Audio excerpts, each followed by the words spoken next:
Olá, bom dia para você nesta segunda-feira, dia 23 de maio. Pode chegar, seja muito bem-vindo, porque agora são 8 horas e 31 minutos no horário de Brasília. A semana começa menos fria em São Paulo, afinal, a onda de frio perde a força. Nessa edição, falamos também sobre o discurso do presidente ucraniano na abertura de Davos, o Fórum Econômico Mundial, onde ele destacou que a Ucrânia é precedente do que pode acontecer no mundo. Enquanto isso, em Tóquio, Joe Biden diz estar disposto a responder militarmente se a China invadir Taiwan.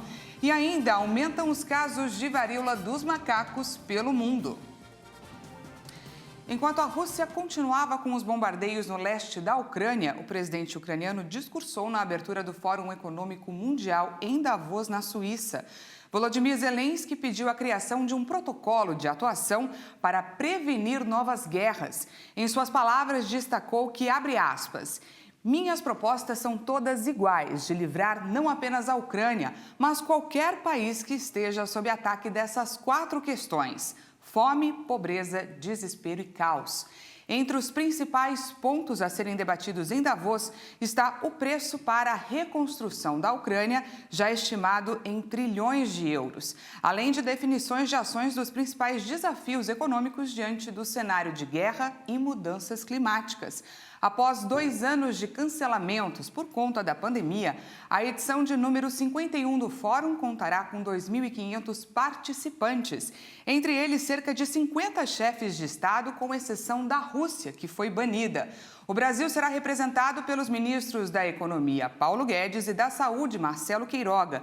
O encontro acontece até a quinta-feira, dia 26 de maio, sob o tema A História num Ponto de Viragem, Políticas Governamentais e Estratégias Empresariais. E desde o início da invasão russa, o primeiro julgamento por crimes de guerra declara culpado o soldado russo Vadim Shishimarin. O rapaz de 21 anos é um comandante de tanque e disse que cumpriu ordem criminal de um soldado de alto escalão e disparou vários tiros na cabeça da vítima de 62 anos com uma arma automática. O russo, que se declarou culpado, assistiu aos procedimentos sem demonstrar qualquer emoção enquanto o veredito era lido. A Ucrânia já acusou a Rússia de diversas atrocidades e de brutalidades contra civis durante a invasão e diz que identificou mais de 10 mil possíveis crimes de guerra. O julgamento não foi comentado pelo Kremlin. E o presidente americano Joe Biden chegou ontem ao Japão na última etapa de sua primeira viagem à Ásia como chefe de Estado. Ele afirmou a repórteres em coletiva conjunta com o primeiro-ministro japonês Fumio Kishida que os Estados Unidos estão dispostos a responder militarmente se a China intervir em Taiwan com o uso de força.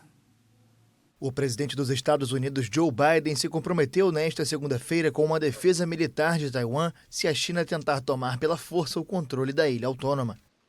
Biden fez as declarações em Tóquio durante uma visita oficial ao Japão, onde se reuniu com o primeiro-ministro Fumio Kishida e se encontrou com o imperador Naruhito.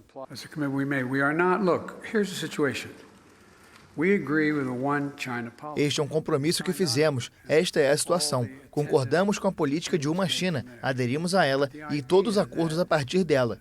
Mas a ideia de que Taiwan pode ser tomada à força não é apropriada. Vai deslocar toda a região e será outra ação parecida com o que aconteceu na Ucrânia.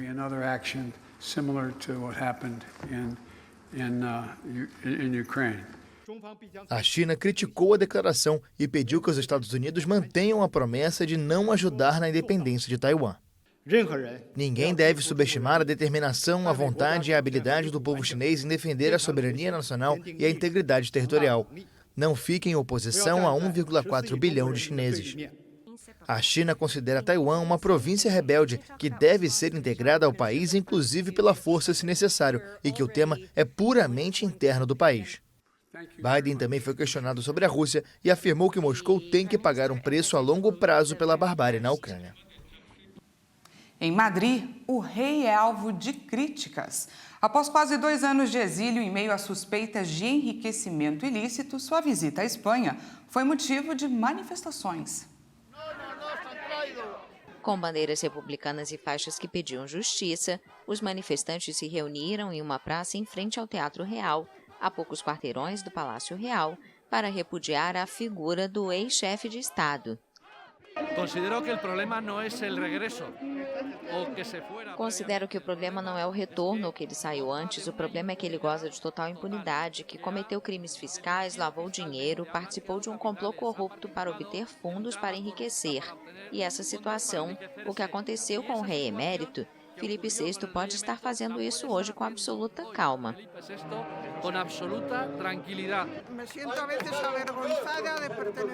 Às vezes sinto vergonha de pertencer a este país porque realmente parecemos mais escravos do que cidadãos. Então sou a favor do voto espanhol para chefe de Estado. O ex-monarca de 84 anos, que se estabeleceu nos Emirados Árabes Unidos em agosto de 2020, em meio a suspeitas de corrupção, chegou à Espanha na quinta-feira para assistir a uma regata de vela. Na segunda-feira, ele vai a Madrid para ver o filho, Felipe VI, e outros membros da família, antes de retornar a Abu Dhabi. Todos os processos contra Juan Carlos de Borbón foram arquivados, mas revelações sobre a origem obscura de sua fortuna prejudicaram seriamente a imagem do rei emérito. Ainda nos destaques internacionais, apresentadoras dos principais canais de televisão afegãos foram ao ar neste domingo com os rostos cobertos. Elas cumpriram uma ordem do Talibã um dia depois de desafiá-la. No início deste mês, o chefe supremo dos talibãs emitiu uma ordem exigindo que as mulheres se cobrissem completamente em público, incluindo o rosto, de preferência com a burca tradicional. O Ministério Afegão para a Promoção da Virtude e Prevenção do Vício ordenou que as apresentadoras de TV fizessem isso antes de sábado.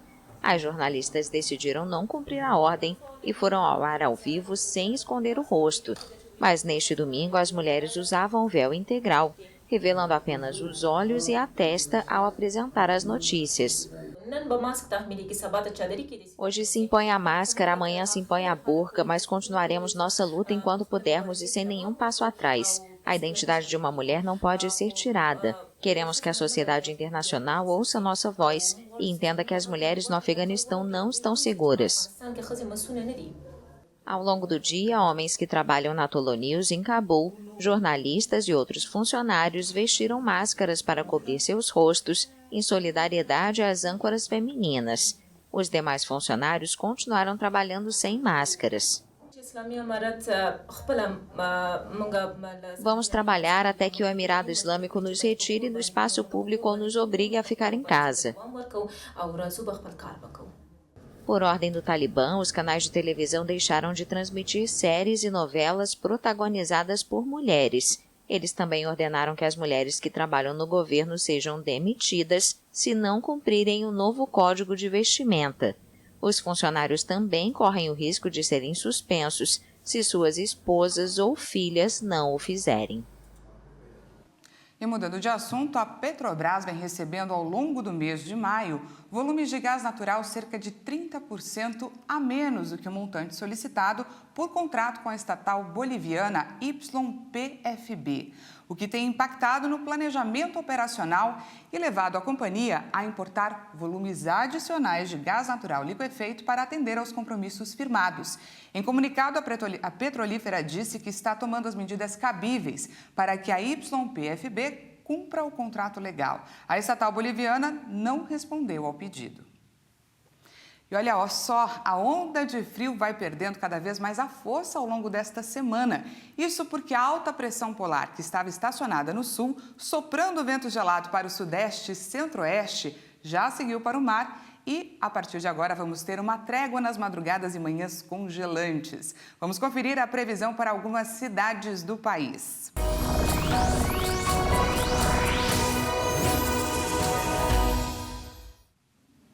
Começando por São Paulo, que já registrou um leve aumento ali nas temperaturas. Hoje a mínima na capital paulista é de 10 graus, mas a expectativa é que o sol permaneça durante todo o dia e a máxima alcance ali os 23 graus. Em Salvador, na Bahia, a segunda-feira será marcada por chuvas moderadas e rajadas de vento até 21 km por hora.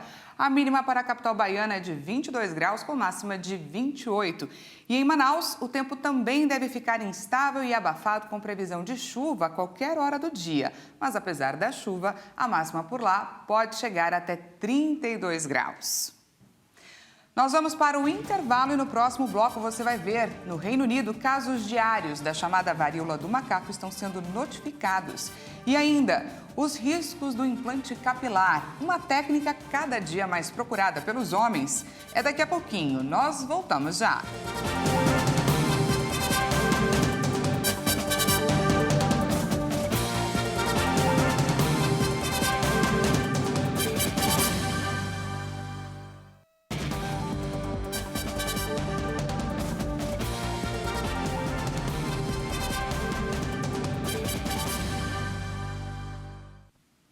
Seja bem-vindo mais uma vez, estamos de volta e ao vivo. Agora são 8h44, quase 45 minutos no horário de Brasília.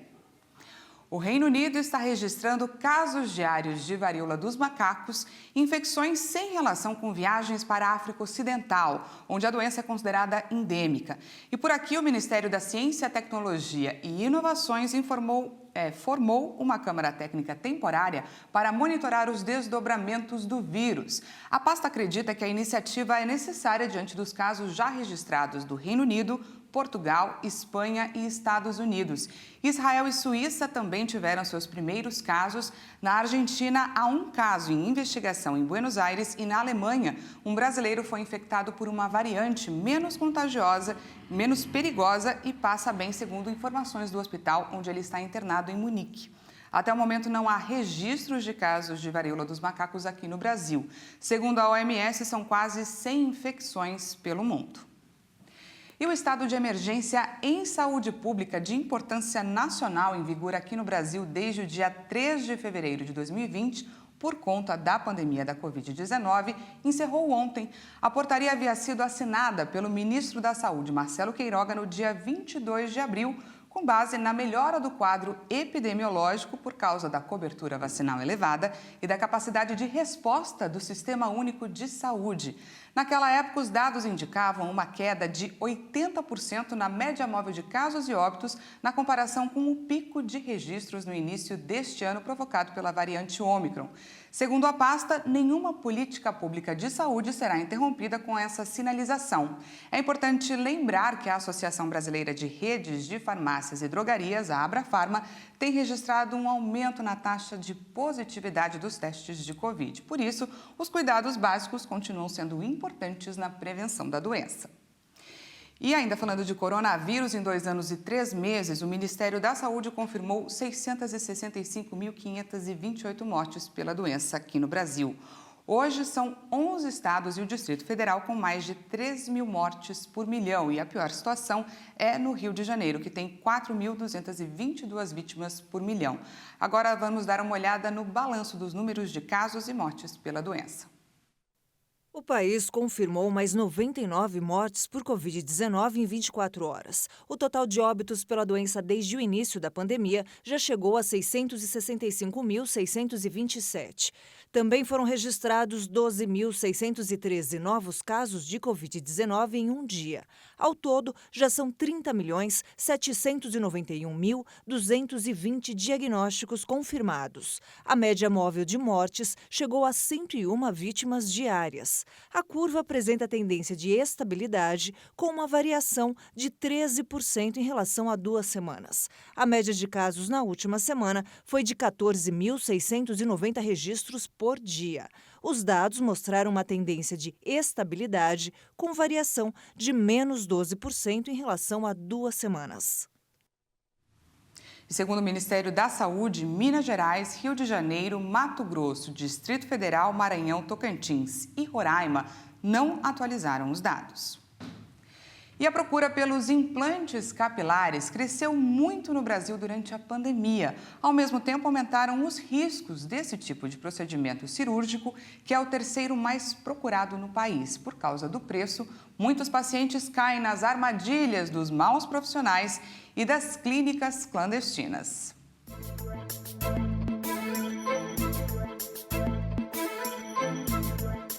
Michael tem 45 anos e desde os 20 sofria com a calvície. Na época, apesar do incômodo por causa da falta de cabelo, ele não pensava em cirurgias. A questão estética, né? A questão de autoestima, né? A gente não começar a não se enxergar melhor, não se enxergar bem, né? A gente tem uma vaidade. O homem, assim como a mulher, né? Cada vez mais está preocupado com a vaidade. Então é uma coisa natural, assim. Lá pelos 28 aos 30 anos que eu comecei a sentir um pouco mais da perda, mas a gente foi mascarando, né? Bota o cabelo de um jeito, faz um penteado, vai ajeitando. Com algumas receitas antigas, ele tentava disfarçar as falhas no cabelo. Mas com o passar do tempo, essas receitas antigas já não davam mais resultado. E isso mexeu com a autoestima do publicitário.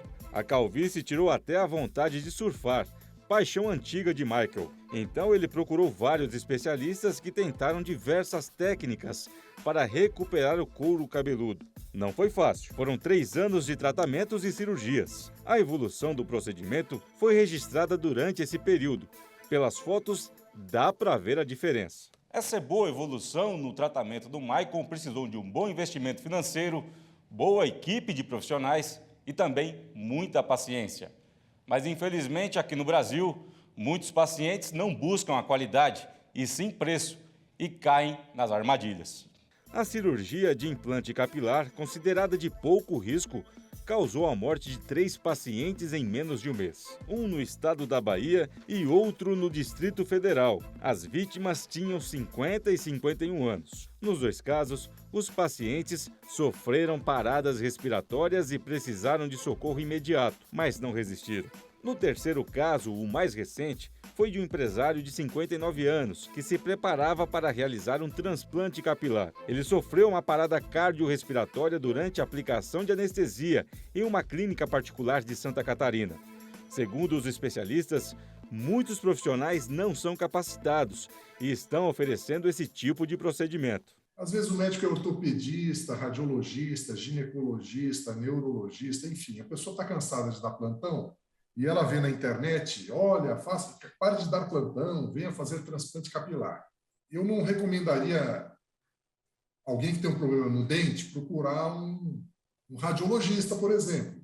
Da mesma forma, se você tiver um problema ortopédico, é melhor você não procurar o dentista. Então, cada pessoa acaba tendo, durante a sua formação, um treinamento que o habilita a realizar um procedimento. O que acontece hoje? A pessoa investe no marketing, se autoproclama um especialista em transplante capilar e as pessoas acreditam. Os problemas relacionados a óbito durante ou depois da cirurgia também são decorrentes da não verificação da existência de problemas de saúde prévio. A pessoa, às vezes, tem um problema cardíaco que não é investigado. Então, se você vai a uma clínica que não pede exames pré-operatórios, já é certeza que você está numa clínica onde não tem nem médico. Essa economia aí pode sair cara. Então, por isso que é importante sempre buscar um profissional sério de saúde. Essa edição fica por aqui mais uma vez. Obrigada pela sua participação, pela sua companhia aqui comigo. Às 10 horas, Patrícia Velenic chega com mais informações e à 1 da tarde, eu e ela esperamos por você. Até lá.